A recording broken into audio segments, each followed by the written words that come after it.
People. Que pasa, sac passe, what they do. Now the hottest buzzing topic in the dancehall space, entertainment space, news space is a video that has been circulating all over social media. We are talking about Facebook, we are speaking about YouTube and Rete and Lele. And it involves a driver of a AMG Mercedes Benz doing some stunt driving, doing some drifting on the Kingston Street. And we are speaking about Dunrobin Avenue and Lindsay Crescent to be exact. And the name of this person is Dennis Deidre.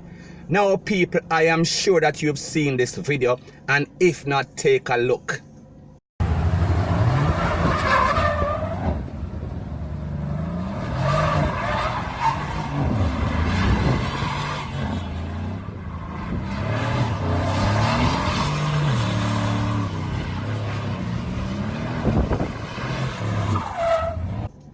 Now people, just based on the video, which is about 21 seconds or so long, it shows that he is a professional. He shows that he knows what he is doing. It shows that he can handle a car. But the point of the matter is that wrong place, wrong time. That is not the place for that, because like me say, that is on a busy thoroughfare, that is on a busy street in Kingston. And if anybody that knows Dunrobin Avenue or know Constant Spring Road, in that intersection somewhere down there, it is very busy most of the time, especially with all the constructions and rate that is going on. So anyway, like me say, we see that he was BURNING tire, and we see him almost lick up in a minivan. Luckily, the person that was driving that minivan was kind of not bummy and did not run into him. So the moral of the story is that that was kind of a boneheaded move. It was kind of a selfish move. And people, like me say, when people have a big ego, when them have an expensive car, them want to show off. When them ego big and when the adrenaline is flowing very fastly in them head, it makes them do silly stuff. And this was an instant that basically describes that.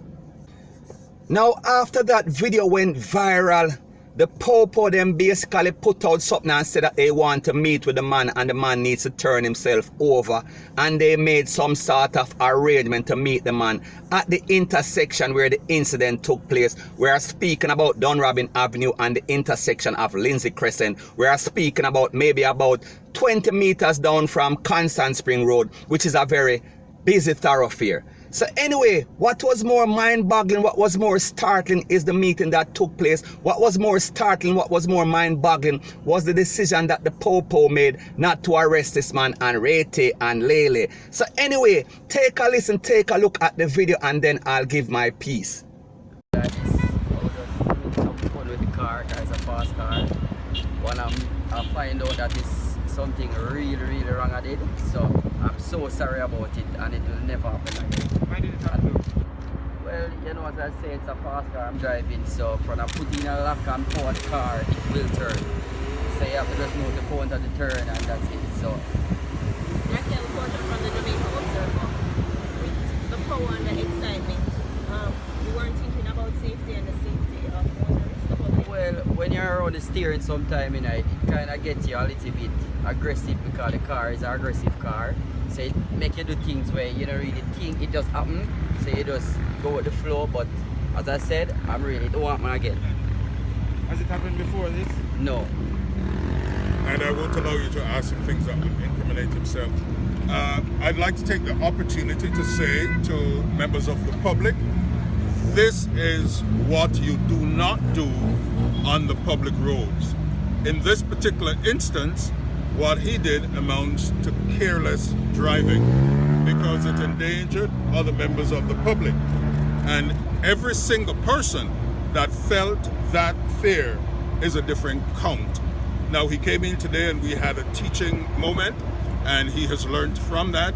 And so out of that, we took the opportunity that we would help to shape the narrative, to say to the public, this is what you do not do.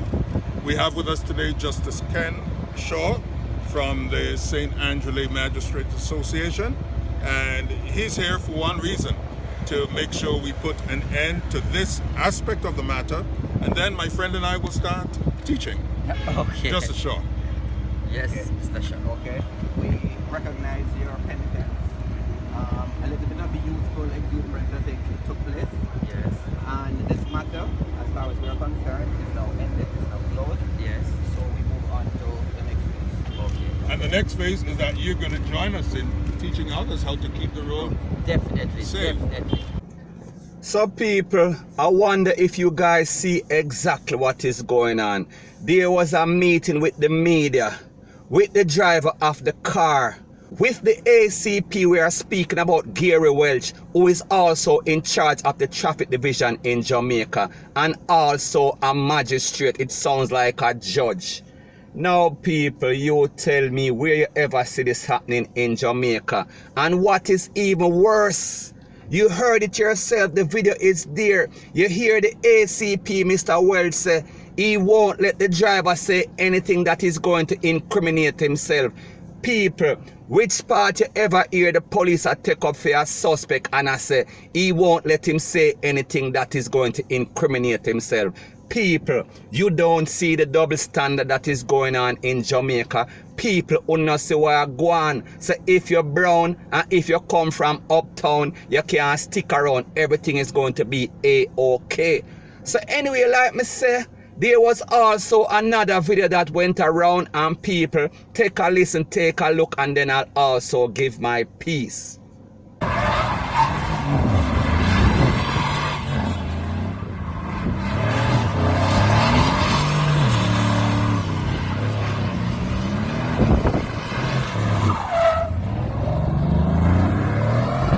So people, on a seat for yourself, that's the second video, and like me say, you know, when it comes to this channel, I don't get things from off the news. I don't take video from off the news.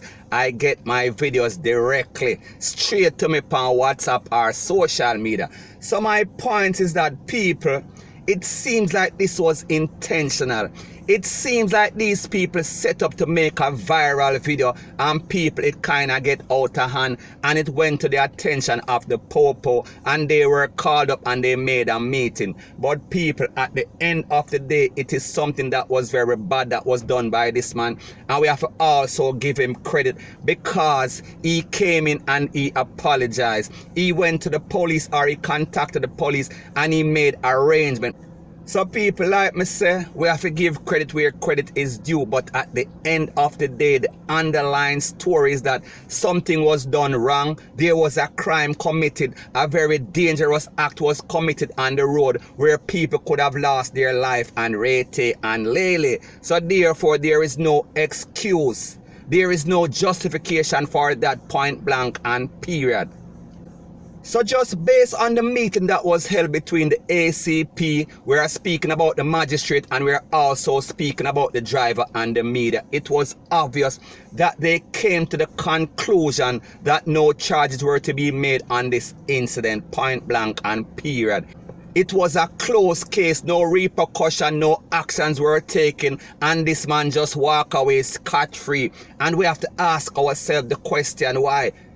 And the answer is very simple: because he is from uptown, because him have money, because he's in the link of link, and there is always two sides to justice in Jamaica. One side of justice for the rich and one side of justice for the poor. Point blank and period. Because people, when we look on this youth here, and when we look at the car, it is obvious that he has money. He fits the stereotypical description of a uptown boy. Him basically brown, him have curly hair, and people, it sounds kind of ignorant, but we are speaking the truth. That is how it is.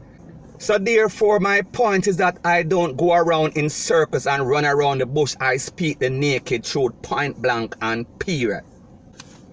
So after this incident took place, it seemed like the ACP, we are speaking about the ACP, we are talking about the Assistant Commissioner of Police, Gary Welch. He is getting a backlash because people are saying it seems like he might take up with the little uptown boy and Rete and Lele, and people, the truth and the fact, that is exactly what is going on.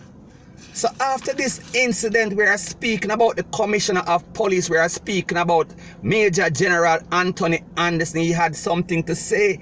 He said that they are reopening the case. So this is no longer a closed and shut case. This is no longer a case that is gone in the books. This is a case that is going to be reopened because they are not sure if this person we are speaking about, Dennis DJ, is the one that was actually the driver of the motor vehicle.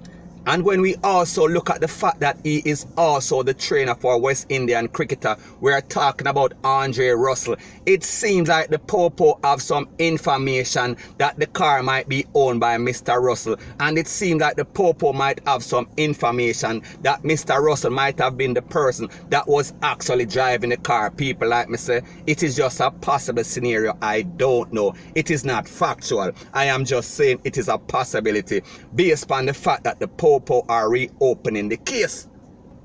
So based on the fact that this incident is getting a lot of views, it is getting a lot of attention, we see people coming from out of the woodwork, and one of those persons is the president of the Taxi Drivers Association of Jamaica, and he is saying that had this been a minibus driver or a taxi man or a poor man that was driving a little pro box, he would have been arrested and his car would have been taken away right on the spot, point blank and period. And people, the truth and the fact is that that is a fact. And the next person that also gave his view on the case, we are speaking about Peter Champagne. We are speaking about top lawyer. We are speaking about prominent attorney in Jamaica. And he said that the man should have been charged. And it only shows a double standard of justice in Jamaica. One side of justice for the rich and one side of justice for the poor. Point blank and period. So people, when we watch the video and we listen to the excuse and we see the video of the meeting and Rete and Lele, and we hear this man actually come out of his mouth and say, when you are driving a fast car, when you are driving a powerful car, it seems like it possesses you. It seems like it overtakes you and it makes you do things that you are not supposed to do or that you know that is wrong. So people, is that an excuse? Is that a valid excuse? Or because he is an uptown person, he can actually come out of his mouth and say stuff like this to the media and say stuff like this on social media? And remember, this is just my views and opinion. It is not the gospel. But let me know what you think in the comment section. Bless up.